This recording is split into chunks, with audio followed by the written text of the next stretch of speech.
ko yung phone ko. Tapos hinanap ko yung Sarah and Abraham pregnancy.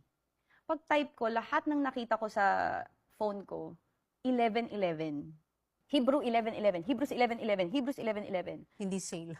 Ha? Hindi pa 11. Hindi 11:11. Tapos nag-ano na lang, nag-online selling na lang. Nakalagay doon, for even Sarah, who was past her age, gave birth.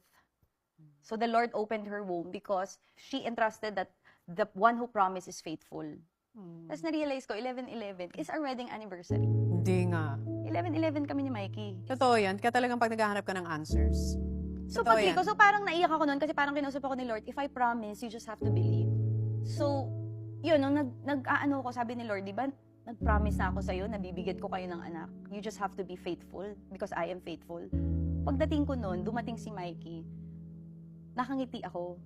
Siyempre, hindi naman alam ni Mikey na nagkaroon na ako ng conversation with God. Sabi ko,